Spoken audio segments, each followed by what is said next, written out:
Alrighty, folks, we're gonna do a little vinyl collection update today. I know you're saying vinyl.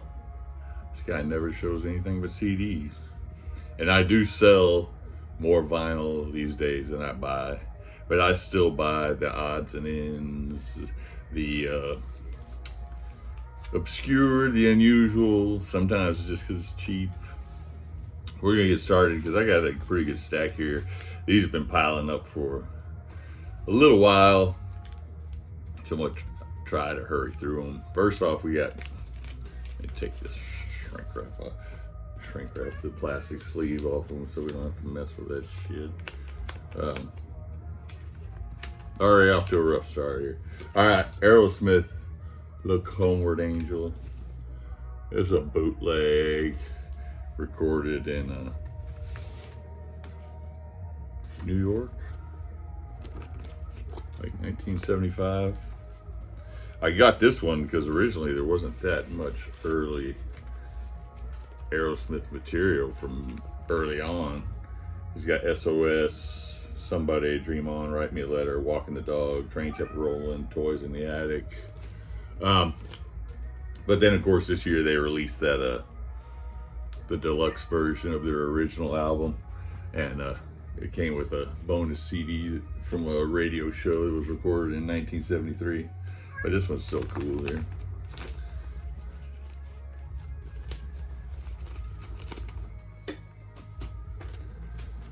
Set that aside. Then we got this one, Alice in Chains, We Die Young. Says Record Store Day, Alice in Chains, limited edition release of our first studio EP, We Die Young. This one has a bonus track on it called Killing Yourself. I did not buy this. I bought this secondhand. I don't even know when Record Store Day occurs. I just hear about it after the fact when I see people making videos about a Record Store Day. And this may be a Record Store Day too. This one was still sealed, so that's why I didn't show it to you. And this one's still sealed too. There's Armored Saints EP. Got 2 bonus tracks on it. The original had a Lesson Well Learned, which I think was on Metal Massacre 2, No Reason to Live, and False Alarm. And then this has Stricken by Fate and On the Way on here.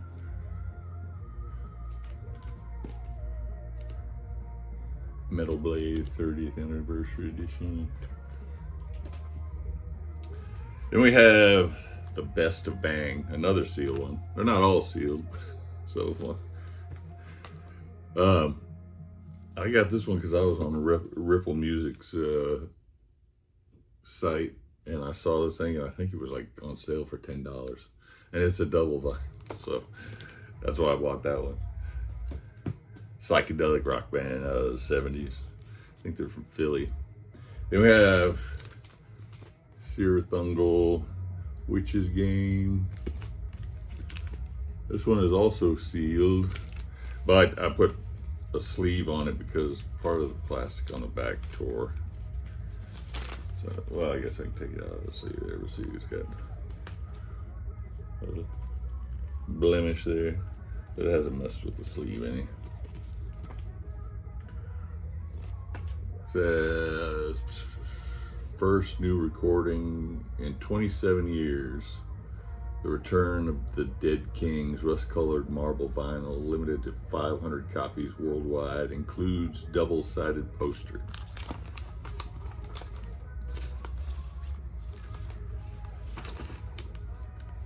All right, we got one that's not sealed here.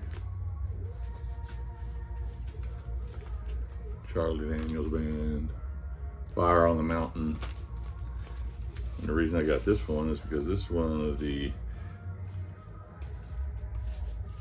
first issues, and it came with this bonus 45, and it's got the Volunteer Jam Part 1 on side 1, which is 5.5 minutes. The Volunteer Jam Continued Part 2, which is just under 4 minutes, and Volunteer Jam Continued Part 3, which is just under 2 minutes. And the volunteers on the Volunteer Jam were Richard Betts, aka Dickie Betts, Toy Caldwell, Jerry Eubanks on steel guitar, Artemis Pyle on congos, Charlie Daniels Band. There's a couple other guys on there too, but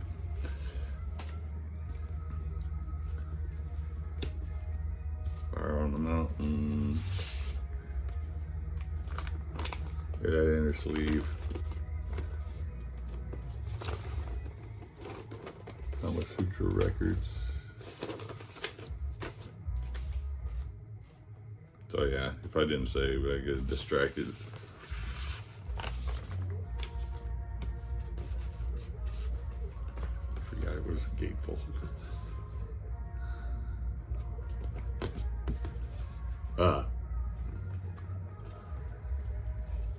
Yeah, I got this because, like I said, the it still had the bonus 45 record with it, which was pretty hard to find. I don't remember how much I paid for it, but I mean, it wasn't crazy. I don't ever go too crazy on the prices with the vinyl. I don't ever go in good shape. Then we got this one, Demon Flight. This one is open. This was a band that was formed purely to record this song and put it out on Metal Massacre 1. That's all they ever did. This was another record store one, I believe. Like I said, I bought it secondhand though. Molten Metal Productions. So that would put this, it says 2008 here. Yeah, this is all these guys ever did. 3-song EP. Then we have Gov't Mule, Stone Side of the Mule, Volume 1 and 2. I got this one. This is the European exclusive Volume 1 and 2 package, which is why I got this one. Because in the US, this was only released as 2 single albums. I think they were record store day releases.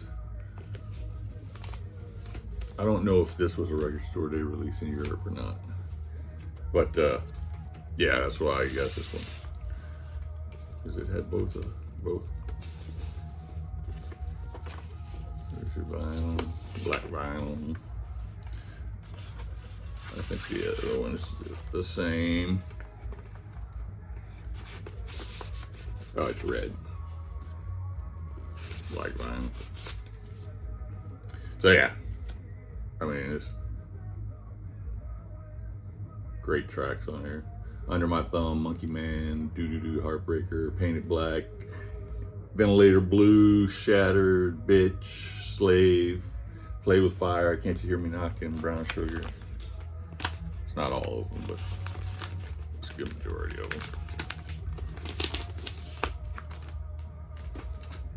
Then we have Iron Maiden Alive +1. So what's the big deal with that one? This is the Greek copy. It has 9 tracks on it.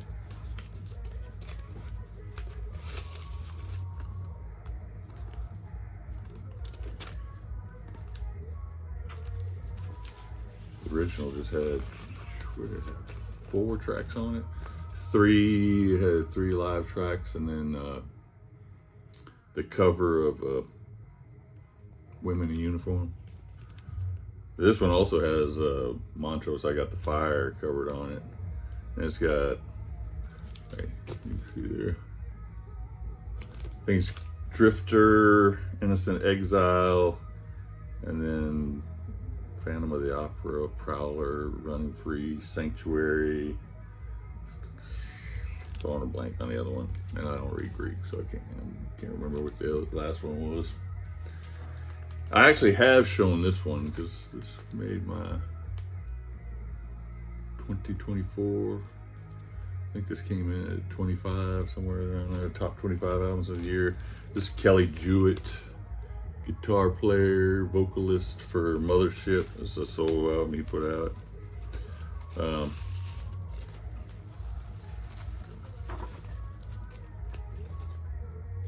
Forget what the desert. Oh, it was called Desert Sand vinyl. That was the color. Insert there. So yeah, this is basically just like guitar jams that he wrote in studio. The Mothership hasn't put anything out since when? 2017? A long time. They've kind of scattered it. I think Kelley lives in Arizona now, which is the Wandering West part of the album. Every once in a while they're in town and do shows, but it's been a minute since they've been back. They keep saying every time I see them that they've got stuff for a new album. They just got to record it, but we haven't seen it yet. So fingers crossed on this one. Mega Colossus Hyperglaive.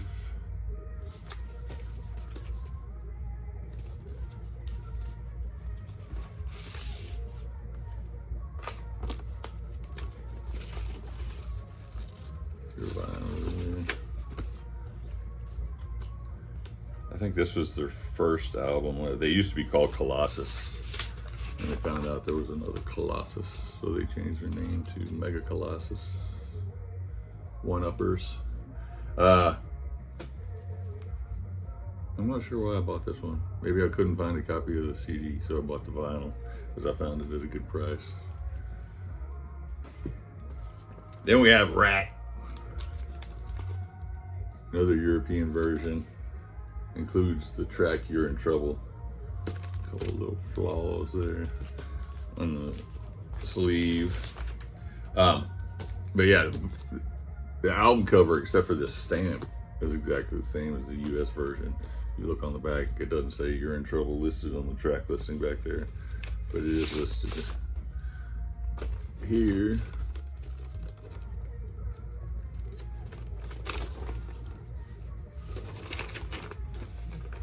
So yeah, I got it because it had the bonus track on it. It's a little different version.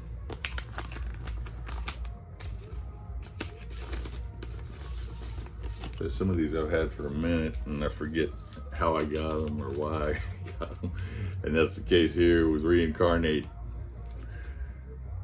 Take it or leave it, demos and rarities. First official reissue from these new wave of British heavy metal legends in almost 40 years. I think I may have got it. Well, you know, I collect obscure new wave of British heavy metal stuff. Center ring, kind of blurry, hard to tell if it's the same center ring on this side or not.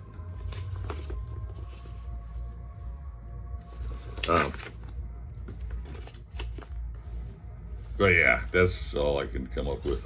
Is why I got it. I maybe heard something off it, but I can't remember now. It's been so long. I know one of the guys went on to join Demon, and there were a couple of guys in here that were in the new wave of British heavy metal band Mad Hatter. And we have Savatage, the Dungeons are calling it. This is that reissue that came out. Man, I'm not seeing it. Seeing the date there. I can't. It wasn't that long ago. Yeah. They put all these reissues.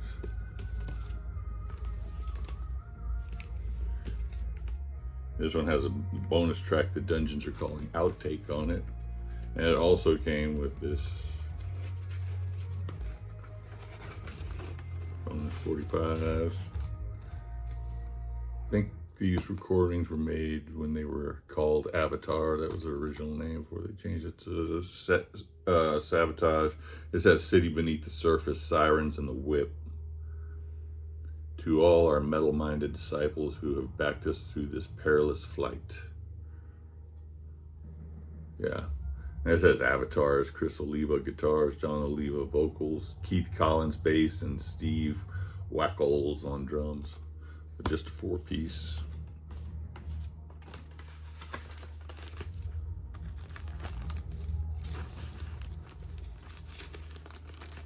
They were put out several. I know they put out Sirens. I can't remember if they put out. I think they did Hall of the Mountain King, but that was the only one I picked up because it had, like I said, it had the 45 and it had the bonus track on it. Then we have Starlight Ritual. This is their debut EP. I wish I could. This was unsealed, so I could show you this. The artwork's killer. The CD release of this just has this like tree on it, and it's like growing.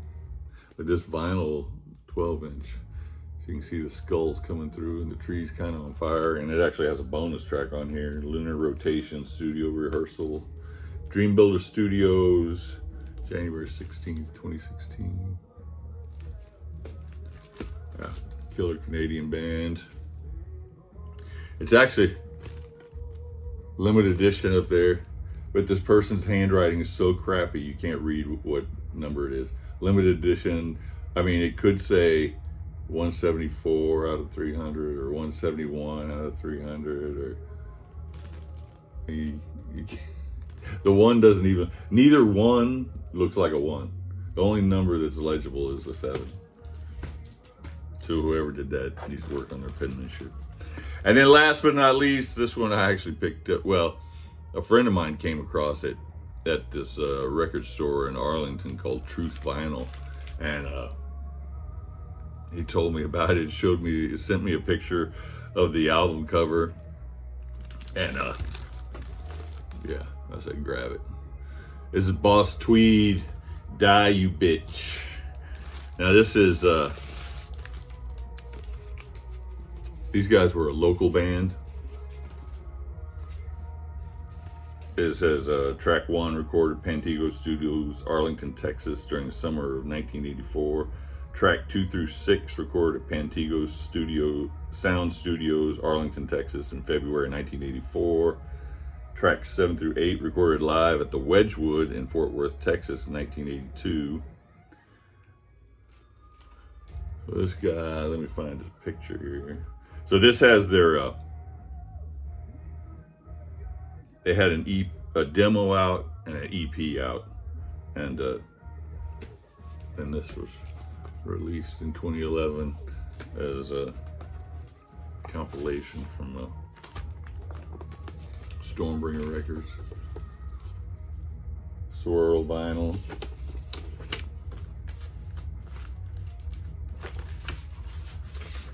Let me find this booklet here.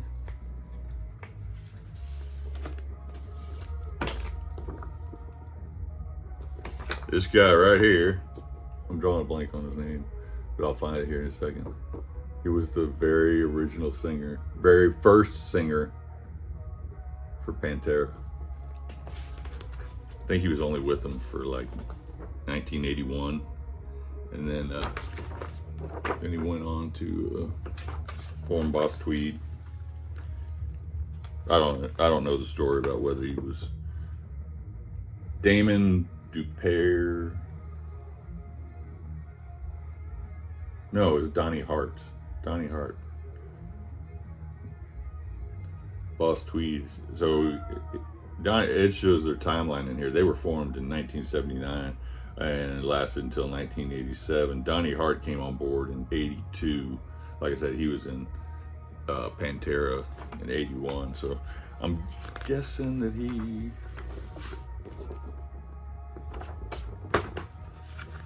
didn't make the cut. There's a cool little booklet here. Surprised I have all this information on them. I mean, I remember hearing about these guys on the radio because they would always do, you know, radio advertisements for like the local music clubs around, like Joe's Garage and stuff like that, and they'd always say who was playing, and that's when you'd hear about Pantera and Boss Tweed.